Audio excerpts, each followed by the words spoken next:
اچھا علی بھائی، داڑھی کے مسئلے پہ ڈیٹیل ڈسکس پبلک کے لیے تو ہو چکی تھی.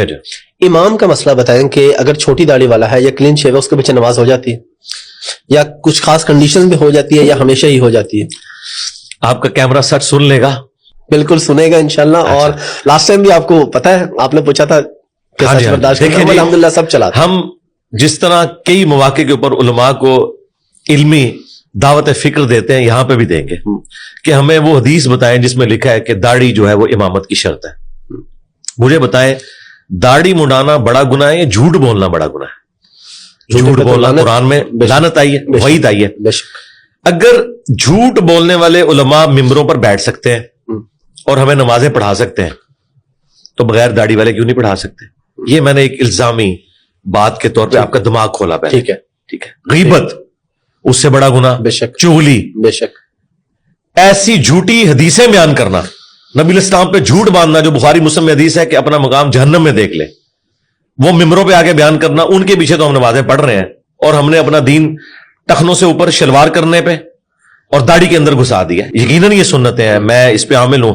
میں اپنی یونیورسٹی میں بھی کبھی میں نے اپنے ٹخنے ڈھانپے نہیں ہیں اپنی، یعنی کالج لائف ہم نے آپ کے پیچھے نماز پڑھی ہے، ہر نماز سے پہلے بھی بتاتے ہیں. ہاں، میں یہ کہتا ہوں کہ یہ پروٹوکول ہے نماز. اچھا، اب آپ اس طرف آ جائیں جو ہم وہ ٹاپک ڈسکس کر رہے تھے، امامت کی شرائط. تو مسلم شریف میں امامت کی 4 شرائط آئیں. ٹھیک ہے.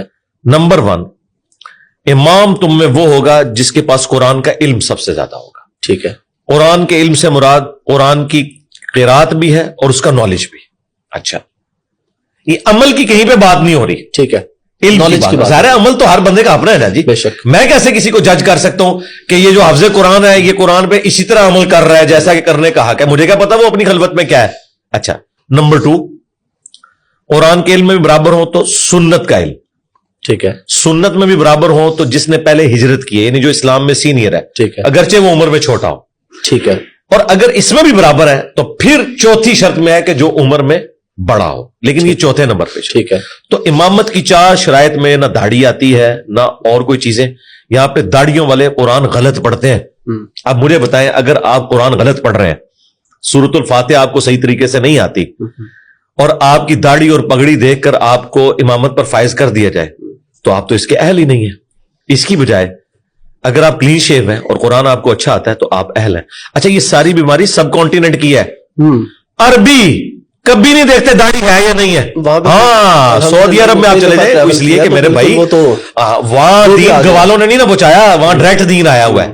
اور دوسرا، انہیں کوئی بتائے گا کہ مسلم شریف میں امامت کی شرائط یہ نہیں، اس میں داڑھی بھی ہے. یہاں تو لوگ دھوکہ دیتے ہیں نا کہ ہمارے بزرگوں نے کہا کہ وہ ملعن ہے، فاسق ہے، بلکہ یہ تو کہتے ہیں جو آپ کی داڑھی ہے نا اس کے پیچھے بھی نہیں ہوتی. ایسا ہی ہے. ہاں، ہم ان سے کہتے ہیں اللہ کے بندو داڑھی سرے سے نہ ہو، ایک الگ سنت ہے، اس کی امپورٹنس ہے. ہم تو اسے واجب اور فرض کے درجے میں سمجھتے ہیں قرآن کی روح سے، لیکن اس کا امامت سے کوئی تعلق نہیں ہے. امام وہ شخص ہوگا جو قرآن اچھا جانتا ہے، قرآن اچھا پڑھتا ہے، اچھے طریقے سے نماز پڑھتا ہے. میں تو یقین کریں کوئی آر محسوس نہیں کرتا. یہ غامدی صاحب سے جب ملاقات ہوئی تو میں نے کہا سر آپ نماز پڑھائیں، تو انہوں نے بڑا ایک ان کا سینس آف ہیومر بھی بڑا اچھا ہے. تو میں نے کہا میری آپ کے پیچھے ہو جائے گی. ٹھیک ہے، نماز ہو جائے گی. تو انہوں نے کہا کہ انجینئر صاحب میری آپ کے آگے نہیں ہوگی. اچھا. انہوں نے ریبٹل کیا مجھے. تو میری تو خواہش ہے کہ جب بھی کوئی آتے ہیں ہمارے پاس یہاں پہ گیسٹ وغیرہ اور اس طرح اسپیشل امامت کے لیے، میں ان کو آگے کرتا ہوں، اسپیشلی کرتا ہوں. کبھی آر نہیں محسوس کیا. آپ کی اس بات سے مجھے یاد آ گیا کہ کچھ علماء کے ہاں یہ ہے کہ جس کی فار ایگزامپل میری جتنی داڑھی ہے تو میرے والی اور میرے سے کم والے کی میرے پیچھے ہو جائے گی، بڑی والے کی نہیں ہوگی. سرکار ہم یہ کہہ رہے ہیں یہ جو آپ نے کہانیاں بنائی ہوئی ہیں، کورالڈیز بناتے ہیں، یہ کون بیٹھ کے آپ کو پڑھاتا ہے؟ کہیں لکھی تو ہونی چاہیے نا. یہ لکھی ہوں گی ان کے بزرگوں کی کتابوں میں. اور بھائی ہم تو آپ کے بزرگوں سے تو اختلاف رکھتے ہیں کہ انہوں نے دین میں خود سے چیزیں داخل کی ہیں. دیکھیں دین وہ شخص بتائے گا جو ہمارا امام ہے، محمد رسول اللہ صلی اللہ علیہ وسلم، اور وہ قیامت تک کے لیے ہمارے امام ہے. بے شک. ٹھیک ہے، جدید سائنٹیفک فیکٹس میں وقت کے ساتھ ساتھ چیزیں ایکسپلور ہوتی ہیں، لیکن دین کے جو مسائل ہیں وہ تو فریز ہیں نبی الاسلام کی ہمارے زندگی میں. دین مکمل ہو گیا. اماموں نے بھی جو کنٹریبیوشن کی وہ جدید مسائل میں جو آج ابسلیٹ ہے. آج کے میجورٹی ہماری جو چیزیں ہیں وہ امام حنیفہ، امام شافعی، امام بن حنبل، امام مالک کو پتہ ہی نہیں تھی. مثلا ویڈیو کیمرے کا مسئلہ, جی جی, انتقال خون کا مسئلہ, اعضاء کی پیوند کاری کا مسئلہ یعنی بلڈ ڈونیشن اور آرگن ڈونیشن, قطبین پہ نماز کا مسئلہ. ایک بندے نے اگلے دن ہم سے سوال کیا کہ جی چاند پہ جائیں تو کس طرح منہ کر کے نماز پڑھیں, قبلہ کہاں ہوگا؟ میں نے کہا بڑا آسان ہے, اتنی دور زمین ہے, اتنی سی, تو زمین کی طرف منہ کرو, آپ کا قبلے کی طرف منہ ہو جائے گا. اتنے لانگ ڈسٹینس میں مسئلہ حل. قطبین پہ نماز کیسی ہوگی؟ مسلم میں حدیث ہے جب دجال آئے گا تو پہلا دن 1 سال کا ہوگا, دوسرا 1 مہینے کا, تیسرا 1 ہفتے کا, اور اس کے بعد نارمل. تو صحابہ نے کہا کہ ہم اپنی نمازوں کا کیا کریں گے؟ آپ نے فرمایا اندازہ مقرر کر لینا. اس وقت تو صحابہ کو نہیں پتا ہوگا, لیکن آج جائیں آپ نارتھ پہ, ساؤتھ پول کے اوپر باقاعدہ کلاکس کے ساتھ 24 گھنٹے بنے ہوئے ہیں. جی جی بالکل. ہاں, سورج نکلا ہوا ہے, آپ عشاء کی نماز پڑھ رہے ہیں. ہاں, سورج نکلا ہوا ہے, آپ فجر کی نماز پڑھ رہے ہیں.